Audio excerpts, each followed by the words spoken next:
Chinnaswamy stadium ವಿಚಾರವಾಗಿ ಒಂದು ಮಹತ್ವದ ಸಭೆ ಏನು ತೀರ್ಮಾನ ಆಗೋದು, ಏನು ಔಟ್ಪುಟ್ ಎಕ್ಸ್ಪೆಕ್ಟ್ ಮಾಡಿ? ಅಲ್ಲ ಗೊತ್ತಿಲ್ಲ, ಅವ್ರು ಏನು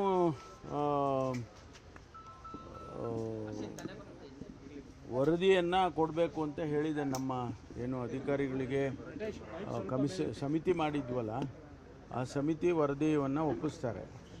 ಮತ್ತು KCNವರು RCBನವರು ಅವರ ಅಭಿಪ್ರಾಯಗಳು, ಅವರು ಅಹವಾಲು ಏನಿದೆ ಅಂತ ಅವರು ತಿಳಿಸ್ತಾರೆ.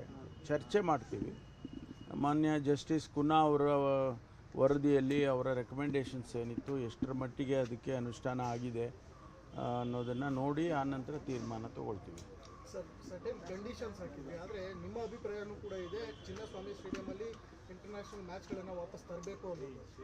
ಇದು ಜನರ ಅಭಿಪ್ರಾಯ ಕೂಡ. ಹಾಗಾಗಿ ಈ ಸಡಿಲಿಕೆಯನ್ನು ಏನಾದರೂ ಮಾಡಿ ಅದನ್ನು ಪರಿಗಣಿಸ್ಬೋದಾ? ಇಲ್ಲ, ಚರ್ಚೆ ಮಾಡ್ತೀವಿ ಇವತ್ತು.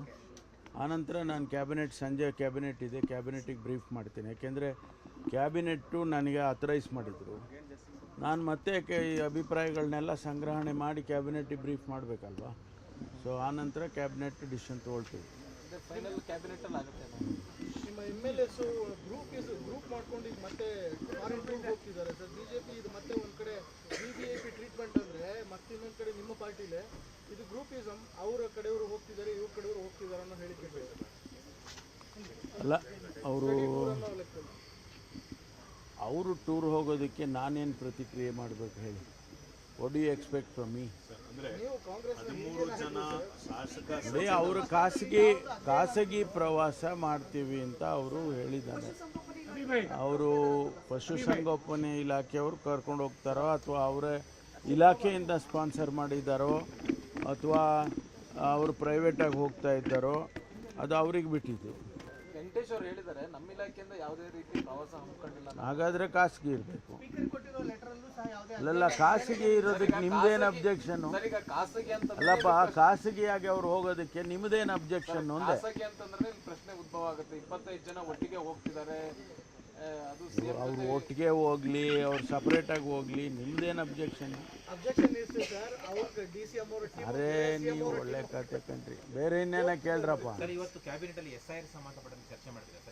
ಹೌದು, ಕಳೆದ ಕ್ಯಾಬಿನೆಟಲ್ಲಿ SIR ಬಗ್ಗೆ ಚರ್ಚೆ ಆಗಿತ್ತು ಸ್ವಲ್ಪ. ಅದಕ್ಕೆ ಎಲ್ಲರೂ ಕೂಡ ಇಲ್ಲ, ನಮಗೆ ಇದ್ರ ಬಗ್ಗೆ ಇನ್ನೂ ಹೆಚ್ಚು ಮಾಹಿತಿ ಬೇಕು ಅನ್ನೋ ಕಾರಣಕ್ಕಾಗಿ ಮುಂದಕ್ಕೆ ಹಾಕಿದ್ರು. ಇವತ್ತದು ಚರ್ಚೆ ಆಗ್ಬೋದು. ಯಾವ ರೀತಿ ವಿರೋಧ ಮಾಡಬೇಕು ಅಂತ ಈಗ ಸುಪ್ರೀಂ ಕೋರ್ಟ್ ವಿರೋಧ ಮಾಡಬಾರ್ದು ಅಂತ ಒಂದು ಸೂಚನೆ ಕೊಟ್ಟಿದೆ, ತೀರ್ಪು ಕೊಟ್ಟಿದೆ. ಇಲ್ಲ, ಚರ್ಚೆ ಆಗುತ್ತೆ, ಏನು ತೀರ್ಮಾನ ಅಂತ ಹೇಳೋಕ್ಕಾಗುತ್ತಾ ಈಗಲೇ? ಕಾನೂನು ಚೌಕಟ್ಟಲ್ಲಿ ಅದು ಚರ್ಚೆ ಆದಮೇಲೆ ಅಂತಿಮವಾಗಿ ಕ್ಯಾಬಿನೆಟ್ ಏನು ತೀರ್ಮಾನ ಮಾಡುತ್ತೆ ಅದ್ರ ಪ್ರಕಾರ ಮಾಡ್ತೇವೆ. ತಿಮ್ಮಾಪುರ ಅವರು ಬಂದಿದ್ರು, MB ಪಾಟೀಲ್ ಅವರು ಬಂದಿದ್ರು. ನಮ್ಮ ಇಲಾಖೆದು ಟ್ರಾನ್ಸ್ಫರ್ಸ್ಗಳೆಲ್ಲ ಆಗಿದೆಯಲ್ವಾ, ಅದ್ರ ಬಗ್ಗೆ ಅವರ ಬದಲಾವಣೆಗಳು ಅಥವಾ ಇನ್ನೂ ಅಡಿಷನಲ್ಗಳು ಅದೆಲ್ಲ ಹೇಳಕ್ಕೆ ಬಂದಿದ್ದರು. ಅದೆಲ್ಲ ಅವ್ರವ್ರ ಕ್ಷೇತ್ರದಲ್ಲಿ ಅವರೇನು ಹೇಳ್ತಾರೆ ಅದನ್ನು ನೋಡಿ ಪರಿಗಣಿಸ್ತೇವೆ.